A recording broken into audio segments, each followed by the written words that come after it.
Ben. Pete, it's great to meet you. Thank you, sir, for taking a minute out today. I appreciate it. Yeah, of course. Happy to be here. So, before we get into your world of coaching and the good work that you're doing, I think the one thing about the world we live in now is that COVID was such a big deal, and I don't know that we talk about it that much. So, 6 years ago, this thing was literally changing the world and changing our lives. How did you get through that era, and how has it changed the way that you do things today? Well, I was actually a CEO for a frozen dessert company based out of Birmingham, Alabama at the time. Yeah. And we had 30 stores nationwide. I had just taken over the company maybe a year before. We had gone through a Chapter 11 restructure. So we had walked in with a tremendous amount of debt.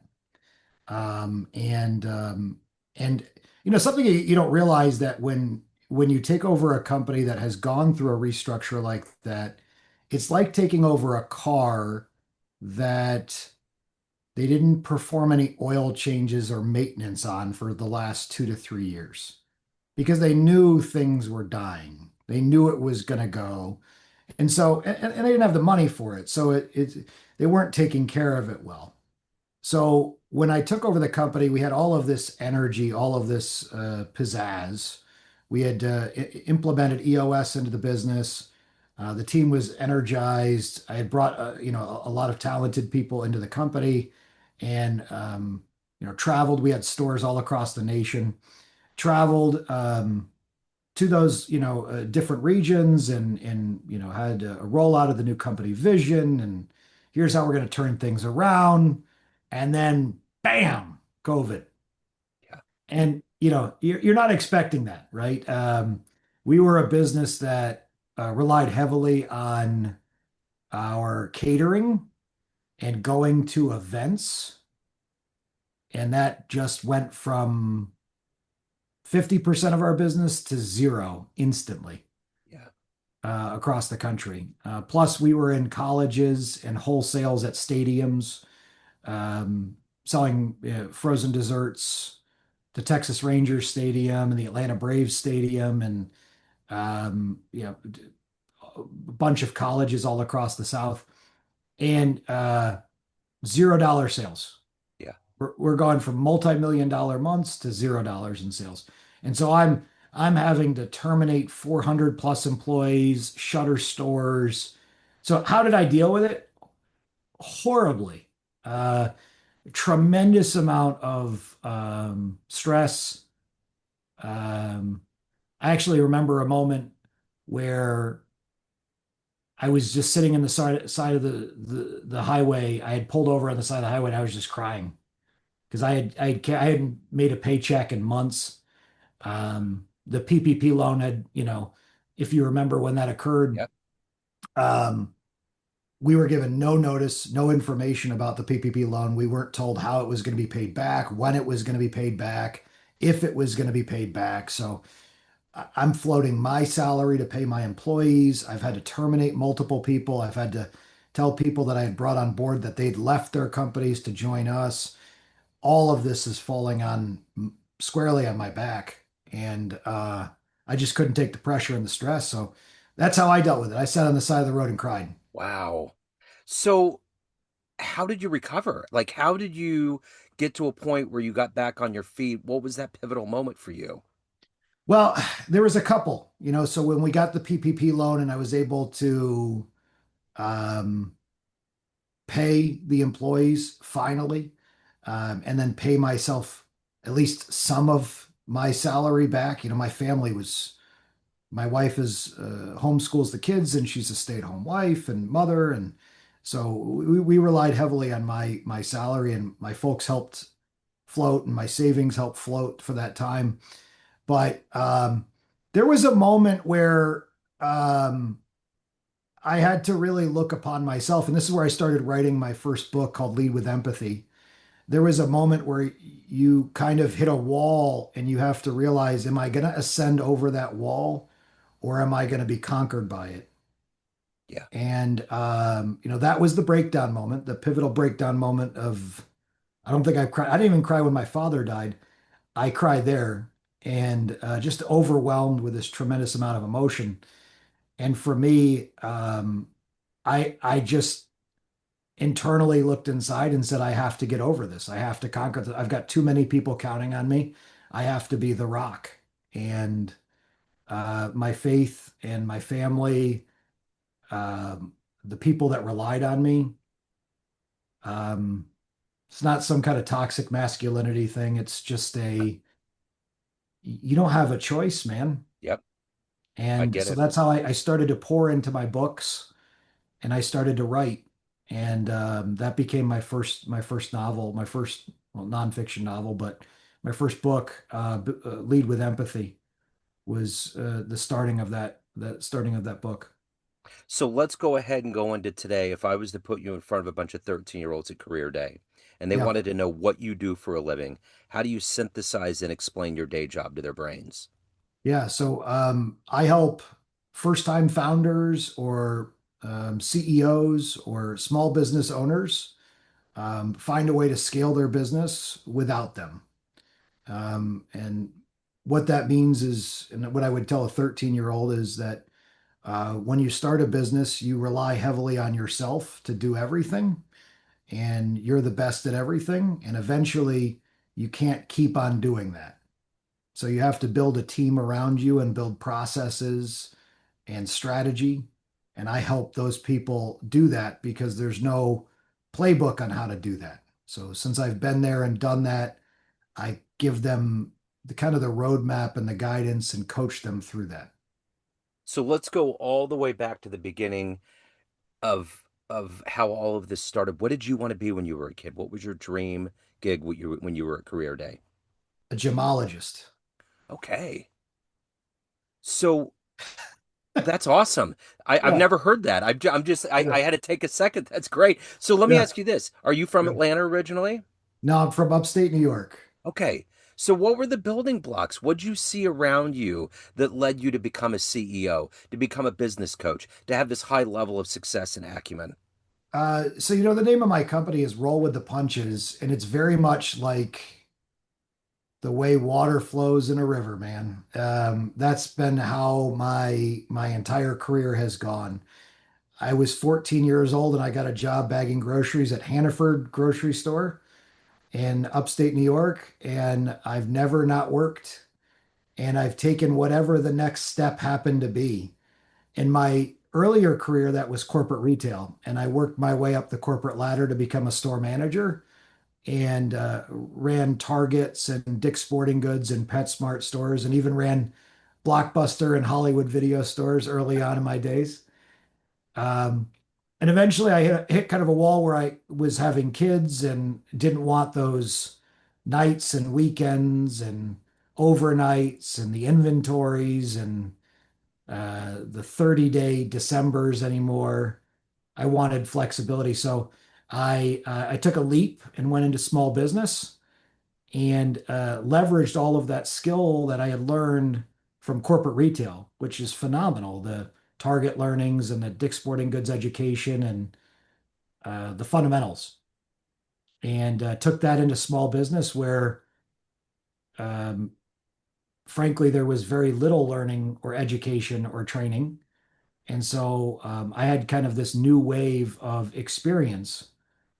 If I took the experience that I had from corporate retail, situational experience, business experience, and complemented it with this new learning of small business, it kind of became this path for me of, well, I could open up my wings and fly.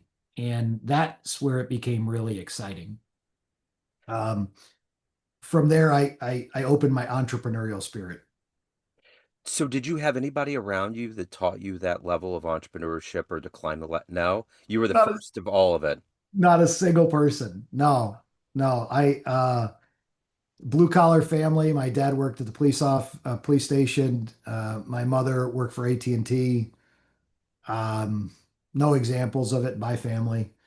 It was just one of those things where you once again you hit a wall. I just wrote about this on LinkedIn too today. Is you kind of hit this wall and you just, am I satisfied doing with what I'm doing right now? And do I see myself doing that 5 years from now? And if the answer is no, well, get off your ass and go do something about it. Yeah.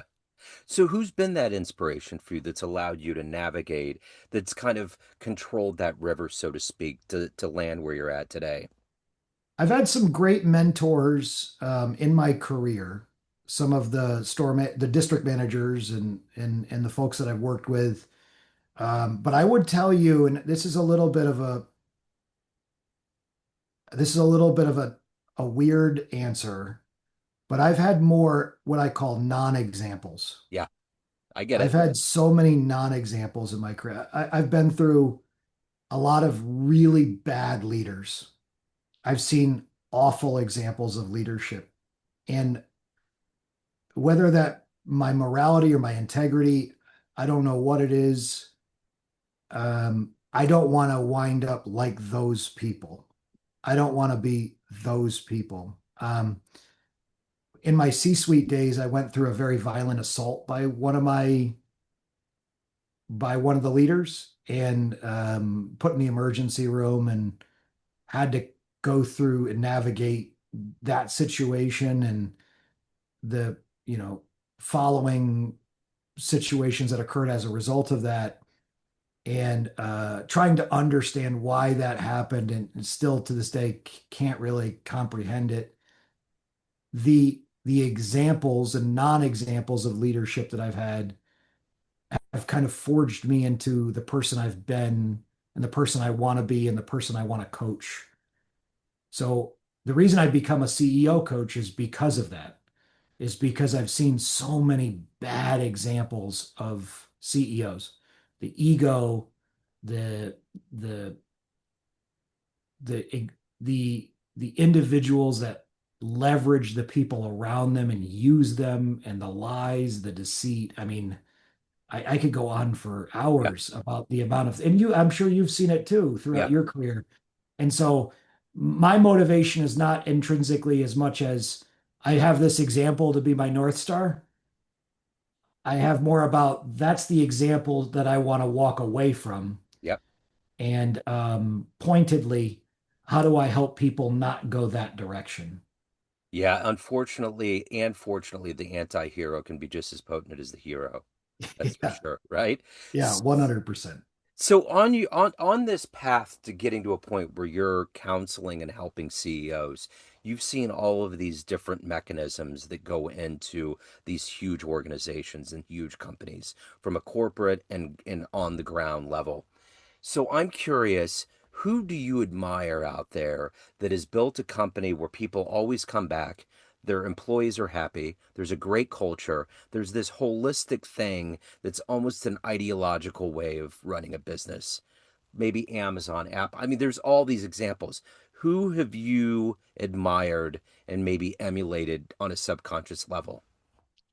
So I quite love Zingerman's Cafe, and they're out of Michigan. They were referenced in the book Small Giants, and they have a corporate training program called Zing Train, and it's a management training program. And I've gone up to that program 3 times. They're in Ann Arbor.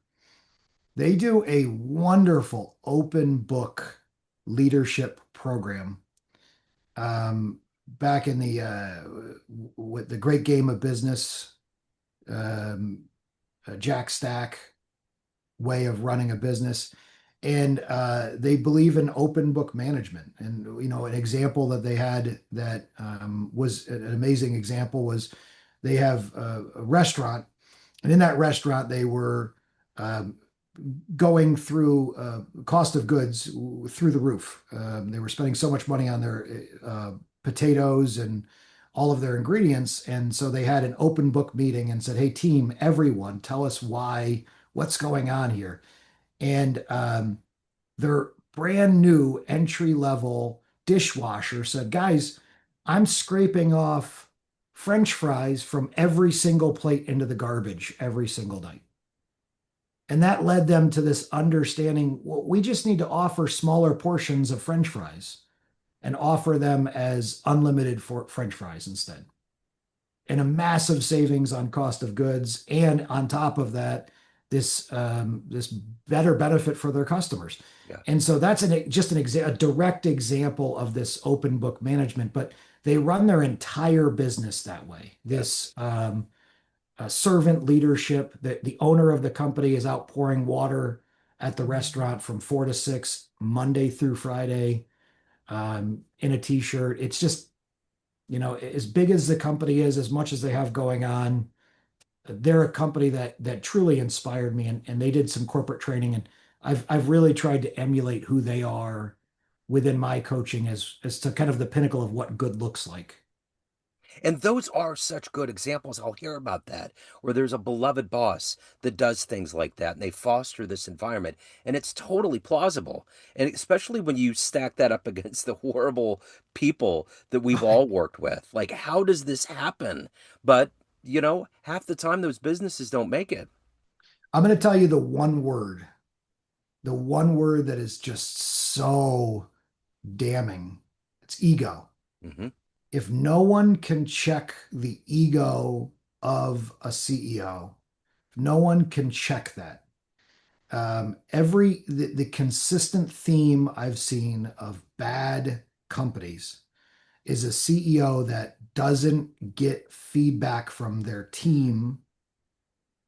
Their team is scared to provide them honest feedback. There's some level of fear of there's a repercussion of me being honest to you. And as a result of that, I'm not going to check you. Yeah.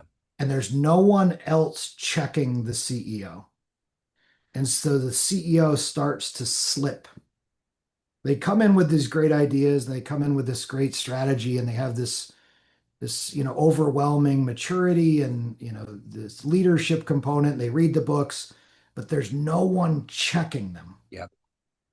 And so that it's like leaving New York Harbor and you're going to Ireland with the Titanic and you're going 1 degree off every hour. And by the time you get, 1,000 miles, you're not on course for Ireland anymore, Yeah. right? You're now way off the course, and it's so the death by 1,000 cuts. It's not this one situation that occurred. It's thousands of small, micro situations that you slightly take away from your employees. You slightly drift from what good looks like. And there's no one course correcting you the entire time you're a CEO. And that's what I call ego. Um, that discomfort, it just doesn't exist for some people. They're in this position of almost like a god in their own business, and there's just no one that's stymieing that. And once that vessel gets off course, there's Iceland, so to speak. There's the iceberg, right? Yeah, It's like it's inevitable. It's going to happen. yeah. So let me ask you this. From the time you started bagging groceries at 14, there was clearly this motor in you of integrity, of eyeing success, of doing things at a high level. What is that today for you that's consistently been the through line throughout your life that's allowed you to wake up, see a few moves down the chessboard, to continue to evolve and to do the best that you can? What is that for you, the energy? I I'm glad you just said that because I don't think there is one. I think that now that you just said that, I almost feel like an imposter. I was 19 years old and I was a store manager at a Hollywood video, and I lied to my district manager right to her face. And she said to me, Pete, she sat me down. I'm getting chills thinking about it. She sat me down. Her name's Amy Proctor. And she said, Pete, all you have in this world is your integrity. She said, once you lose that, it's gone forever. Yeah. She knew right then and there I lied straight to her face. And I had to check myself. And I was like, wow, I just lied straight to your face. You knew it. And you're letting me walk away from it. And as a 19-year-old, I thought I was getting away with it, like I'm smarter than you. And so, no, I don't know. As a 14-year-old, I had that motor. Yeah. And as a 19-year-old, I had that motor. I think I had somebody that kicked my ass a little bit when I was 19. And that made me go, okay, I think I need to do this a little bit differently. And then I think when I was 25, I had a district manager who had a really tough conversation with me named Pete Schneider at PetSmart. And I was a store manager. And I was telling him that this is a better way to do it. And he had this really tough conversation. He would not let it go with me.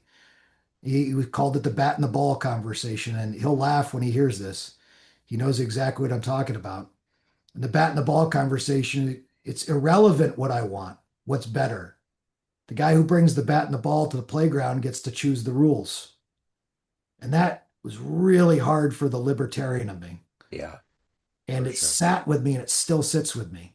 It's like the guy who brings the bat and the ball to the playground gets to make the rules. Yeah, And what I want to answer the question is the through line for me. I think it has been malleable, and I think it's been designed. You could call it Providence, you could call it what have you, but I think we need to be open, and I think that we need to be searching for when those opportunities arrive, and we need to strike when we see them. And that's I think the key. yeah, I get it. So let me ask you this. If you were to have a dream tonight, you ran into that young 19-year-old version of you, and you walked into a room at your age now, and there's a film projector, and you hit play, and there was a 60-second highlight reel of this life you've led, the choices you've made, where you're at today. Would that young version of you believe your life turned out this way? Absolutely not. No question. Yeah, Oh, there's been 5 times in my life where I've sat in my chair and said to myself, I can't believe I'm here right now. I never thought I'd be running a popsicle company. I wanted to be a gemologist. yeah, The things in life, you know, I'll give you a very short story, and I know that we're, getting close on time here, but my first day on the job as a CEO, I had chip on my shoulder my entire career, no college graduate degree, worked my way up as a bagger, blue collar family, got to prove myself, all of this internal fire. I got to prove myself to nobody, to myself, whatever it was, yeah, to all these kids around me that got degrees, whatever.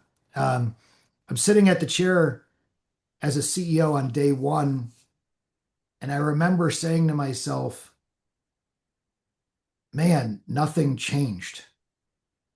And I thought something was going to happen on day one. I had ascended to the top of the mountain. And guess what? It was just another hill. yeah, It was just another something. And it was at that moment I realized I had been chasing a title and it provided me no fulfillment whatsoever. yeah. So, to answer your Sure. answer your question, is there hasn't really been uh, that in itself has been its own learning. So when you look back in the rearview mirror holistically, your life and career, what are you ultimately the happiest about, the proudest of? My family, Yeah, 100%. It's not even the fact that I've chose my family over the dollars, the fact that I gave up on traveling as a C-suite to be a soccer coach for my 12-year-old, to have dinner with my family 7 nights a week, to prioritize, being close to my parents as my father just recently passed. I I don't feel like I had a bad relationship, and I felt like I was close to him, and we didn't have anything left unsaid. Those are the things on my deathbed I'll look back at and care about. I won't care about how much money I made in my fiscal year 2027. yep. Amen. And Yeah, no, I totally get that. So let's get to the true intersection of your soul here. And I'm going to ask you this. Everyone has a perception of you: family, friends, clients, colleagues, everyone that knows you, everyone that gets your books, but you run the show. What's your perception of you? Who do you think you are? uh, yeah, I would say that I'm somebody that has an incredible high level of integrity, transparency. Um, I believe in compassionate honesty, um, you know, caring and consideration, but with a sword. So I say a lot of things that are tough to hear, but I feel like I'm the person that says them that you need to hear them. And everybody says that to me. So it does, I have to balance that at home, especially with my wife, because I don't even need to say it because we know. But when it comes to work, that's actually my superpower is the things that need to be said, that need to check people to prevent them from sliding down that slippery slope. That's me. I'm that guy. And people listen. With that being said, if anybody wants to reach out, they want to hire you, they want to get your books, build kick-ass teams, lead with empathy, any of the good business, where do they go? So I'm available on Audible and Amazon. All of my books are, Barnes and Noble, Target. You can purchase them on any of their websites. Also, my website, rollwithpunch.com. So rollwithpunch.com. Okay, I will put links in the show notes. This has been wonderful, Pete. Great to meet you, man. Thank you for your story. Joe, thank you so much. Yes, Great sir. to meet you, bud. Great to meet you, man. Hey, and I...